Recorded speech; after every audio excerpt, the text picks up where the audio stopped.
নমস্কার বন্ধুরা, সোমার পান মিশালি থেকে আপনাদের সবাইকে স্বাগত। আজকে আমি বানাতে চলেছি কলমি শাক দিয়ে মুসুর ডাল। চলুন দেখে নেওয়া যাক আজকের এই সুন্দর রেসিপিটি।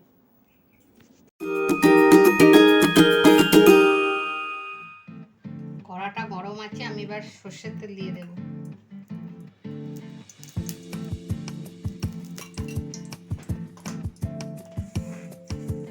এরপর আমি গোটা জিরে,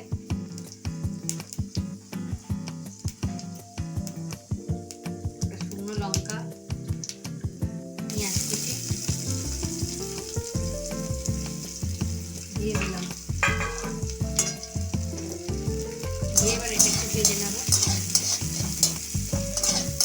বন্ধুরা, পেঁয়াজটা ভাজা হয়ে গেছে। আর এইগুলো হচ্ছে যে কলমি শাক, আমি ডাঁটাগুলো দিইনি, শুধু পাতাগুলো দিয়েছি। এইগুলো এর সাথে দিয়ে দিচ্ছি।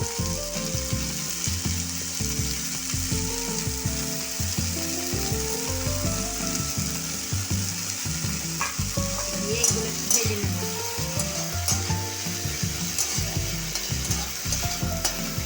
শাকটা ভাজা হয়ে গেছে, আমি এবার একটু নুন দিয়ে দিলাম।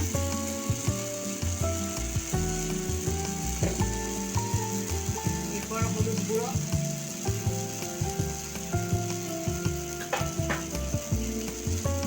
আর ডালে যে যেমন পরিমাণ মতো চিনি খান অল্প চিনি দিয়ে দিলাম। দিয়ে আর বন্ধুরা, এই মুসুর ডালটা আমি আগে থেকে সেদ্ধ করে রেখেছিলাম, এই ডালটাও দিয়ে দিলাম।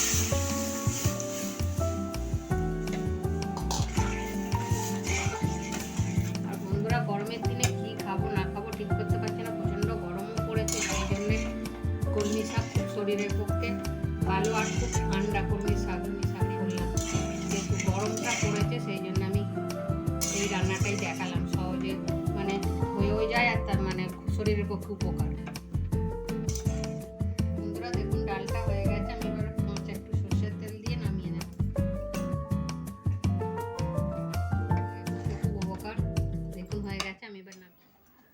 বন্ধুরা, আমার কলমি শাক দিয়ে মুসুর ডাল রেডি হয়ে গেছে। গরমের দিনে এই কলমি শাক দিয়ে মুসুর ডালটা করে খাবেন, শরীর ঠান্ডাও রাখবে আর খুব উপকারী। আর ভিডিওটা ভালো লাগলে লাইক শেয়ার করে দেবেন। আর ভিডিওটা কেমন হলো কমেন্টে অবশ্যই লিখে জানাবেন। আর যারা ফেসবুক থেকে দেখছেন তারা পেজটিকে ফলো করে দেবেন।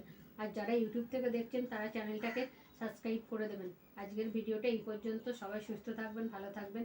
আবার পরের ভিডিওতে দেখা হচ্ছে।